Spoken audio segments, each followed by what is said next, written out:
history tonight concerns the field of abdominal surgery. The object in point, a piece of candy.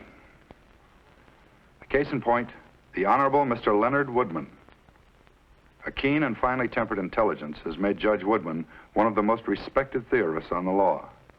His writings are everywhere admired for their balanced judgments and their searching insights into the most complex of problems.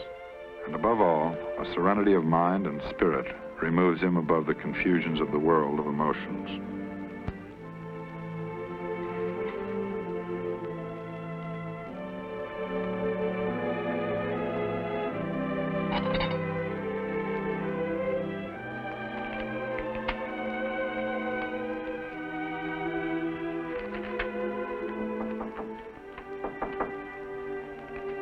Oh, so there you are.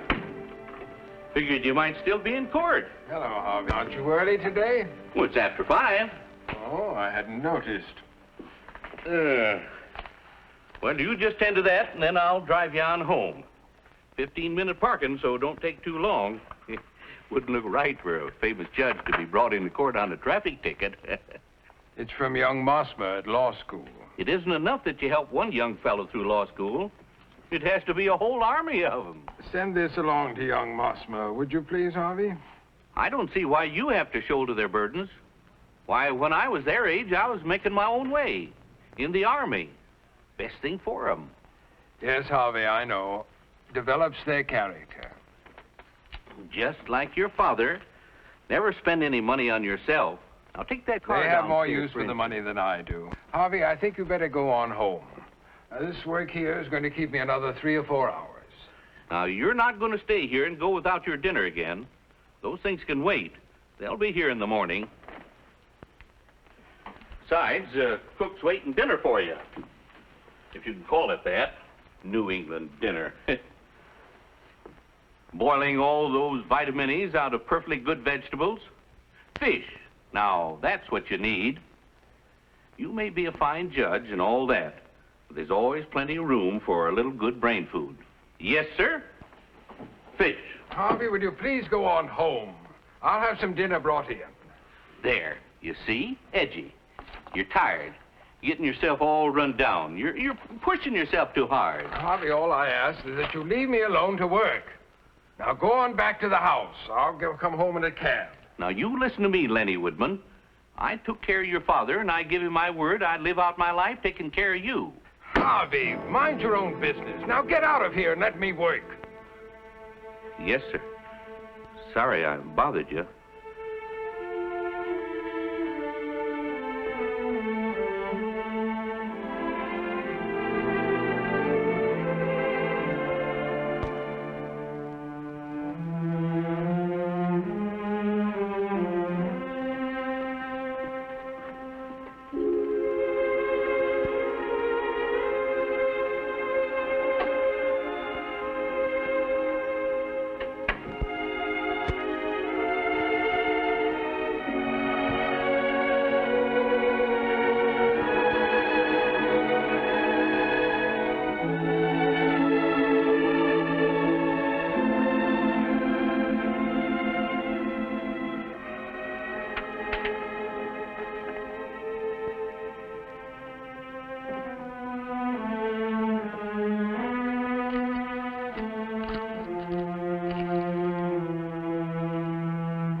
Must, however, be borne in mind that the law does not function for the purpose of adjusting to the peculiarities of the individual.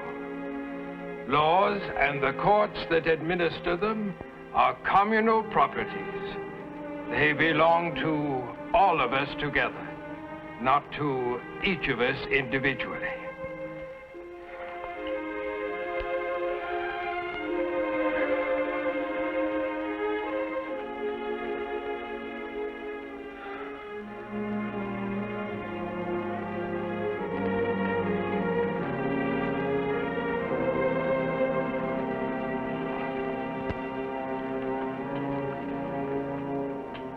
Whatever celestial courts there may be, it is their duty to... Whatever celestial courts there may be, it is their business to evaluate individual conscience, temperament, and intellect. The courts of this world have no such duty. Our standards are general standards, and we must take no account of individual weakness, peculiarity, or defect.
Unconscious, and the patient cannot speak, can give no clue to his trouble. He cannot tell how the strange seizure begins, how it grows, how fast or how slowly. From a myriad possibilities, medical skill must as quickly as possible arrive at the answer, the single answer that will save a life. Time is needed, but there is little time, too little time. Doctor, Mr. Mills has just arrived. He's outside. Oh, thanks. Get a catheter in.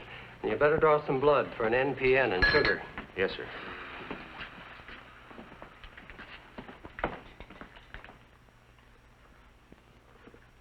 Dr. Watkins.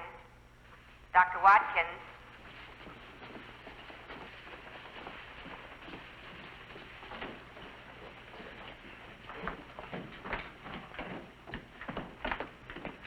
Mr. Mills? Yes, sir? I'm Dr. Hill. You're a member of Judge Woodman's family? Well, I took the phone call at home. Yes, I suppose I am a member of his family. I'm the only family he's got. Do you know who Judge Woodman's personal physician is, by the way? Why, I don't think he has anyone. But I take mighty good care of him. Used to be in the medical corps in my old Army days. Oh, I see. Well, how would you say the judge's health has been? Anything unusual? No. Judge is solid as oak. Of course, he has been pushing himself a little lately. Nervous and blue. Just like anyone else that's run down, doesn't get the proper nourishment to build up his energy. I tell him the fastest thing for quick energy is a tablespoonful of good old-fashioned blackstrap molasses, especially in the morning. Oh? Why do you say especially in the morning? Well, lately his nerves have been very bad. Sleep doesn't seem to do any good at all. Mm-hmm. And then the nervous symptoms, they sort of go away then? Like that, before he's halfway through his first waffle. Tell me, Mr. Mills, does the judge seem particularly fond of sweets? You know, candy, things like that? Yes, sir. That's another thing. Why, lately he's been popping candy into his mouth, one piece right after the other. Mighty bad for the teeth, I tell him. Thanks. Now, don't go away. Thank you very much, Mr. Mills. Please don't go away. I want to talk to you further. Don't you worry, Doctor. As long as he's in there, I'm going to be planted right here.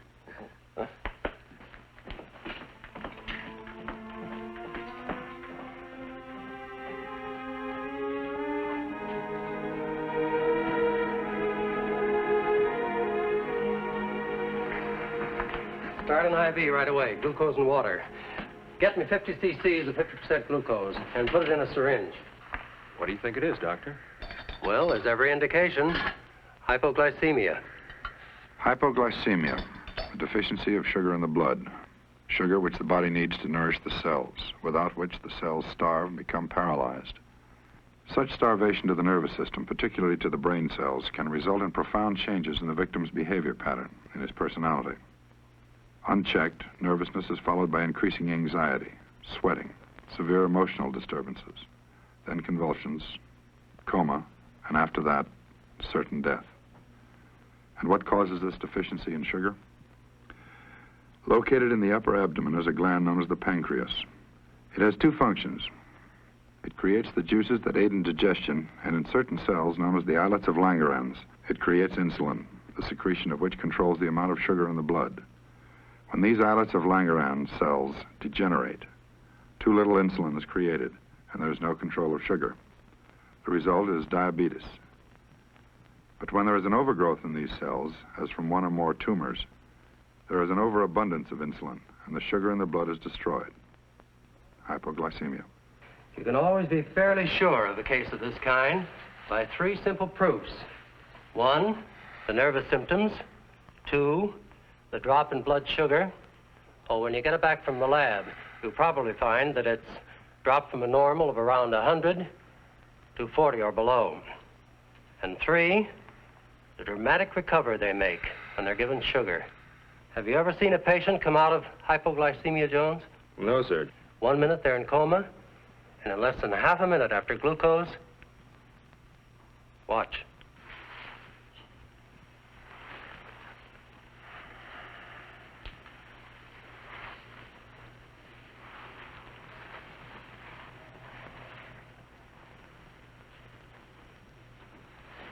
What is it?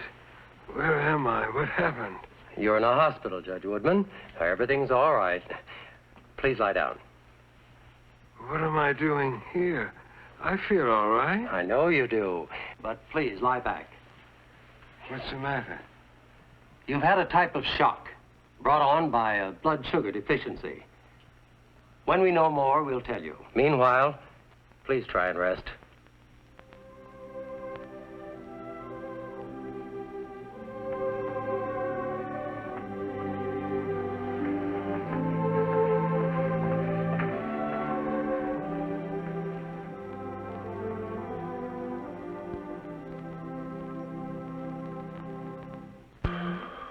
Mr. Mills.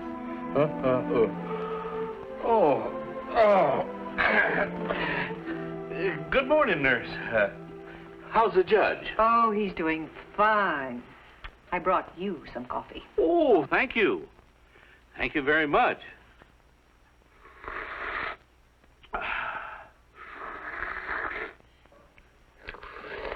How can you do it? Sip hot coffee? It's easy. It's no trick at all. You see, the real trick is to suck it in. No, what I really meant was, how can you sleep on this hard bench? It's been 2 days now. Oh, Army days. I've got a cast iron constitution. Oh, I see. Where's your coffee? Oh, I have some at the desk. Mind if I join you? Not at all. I'd be delighted. Dr. Himmelbaum. Dr. Himmelbaum.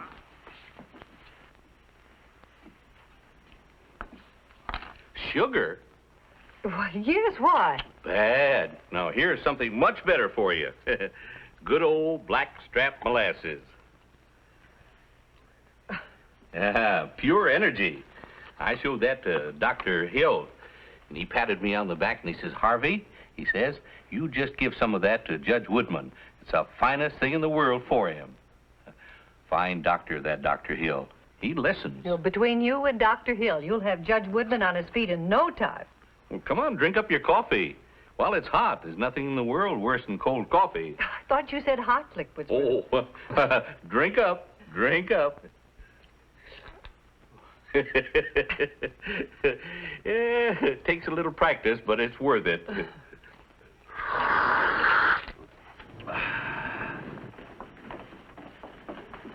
Well, good morning, Harvey. Still here, I see. Did you get the test all done? All done. What is it? Did you tell him what was wrong? I thought it might be a good idea if we had his family there when I told him. Care to come along? Oh, mighty nice of you. Yes, doctor.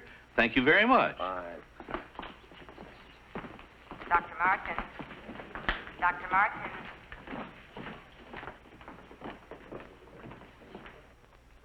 We're quite sure, of course. That's why we kept taking so many blood sugar tests, one after another, just to be sure. All of our findings indicate a tumor of the pancreas. Actually, we're pretty certain right from the start. Well, it's no trick to take out a tumor, is it? Of course not.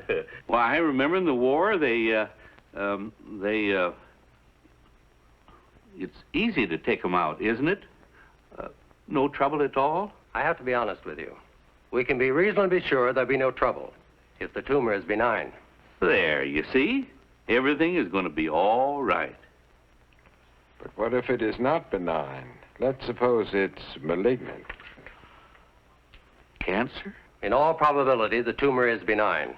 Malignancy in these cases is a rarity. But what if it is malignant?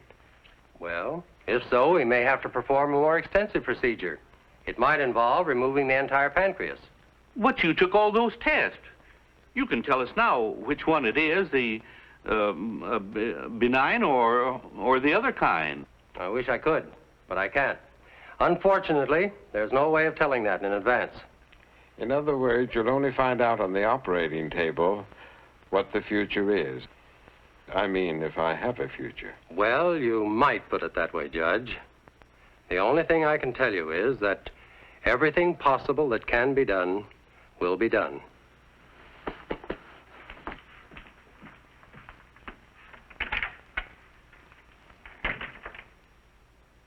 Harvey, I wonder if you know how I feel now. On the appointed day, at exactly 7:43 a.m., the operation begins. A life is in the balance.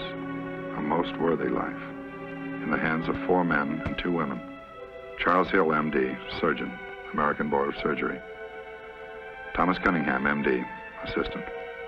William Traylor, anesthesiologist, M.D., ABA. Albert Brody, pathologist, M.D., and Margaret Leaf, circulating nurse. Later, when the pancreas is finally exposed, a single adenoma or tumor the size of a cherry stone is revealed. With his hands, the surgeon feels gently along the pancreas for any other tumors that might be embedded in the tissue, out of sight. The search over, the tumor is removed, wrapped in a sponge, and given to the pathologist.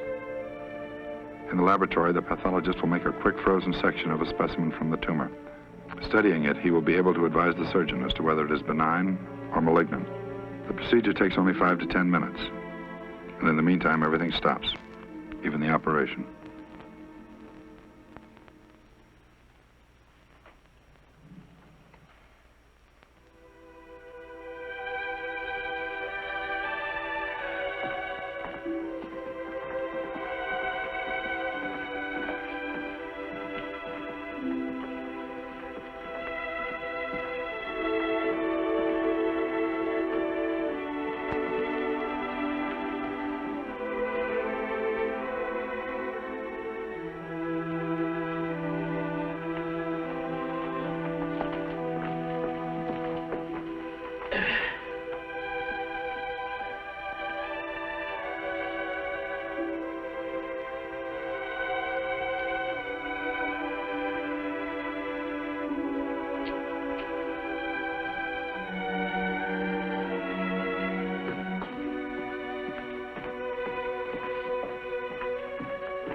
Excuse me again.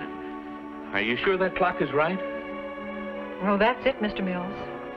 Exactly 9:55. Oh, Oh, try not to worry, Mr. Mills. I'm sure everything will be all right. I'm not worried. I never worry.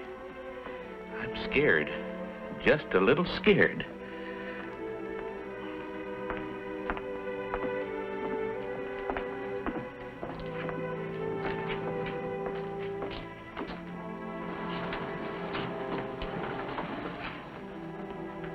Doctor, Everything's all right, Harvey. He's doing fine. what about the tumor? What'd you find? We got it, and it's not malignant. He's going to be all right.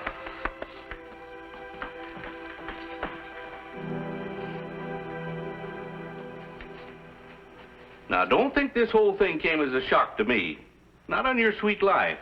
I saw it coming for weeks, for months. What did I tell you? Never take your proper foods. Never get your right exercises. Now see where it's brought you.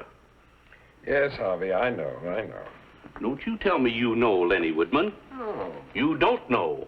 I've been talking this whole thing out with Dr. Hill, and he agrees with me perfectly. Crazy hours. Pushing yourself. Not getting your good foods to eat. Now, there's going to be some changes made. There's going to be no more of that. Understand? Yes, Harvey. I'll do anything you say. You will not. I know you better than that. You'll be right back to work. You'll be doing the same thing right over again. Just like your father. Harvey, would you like it any other way? Why do I put up with it? Why?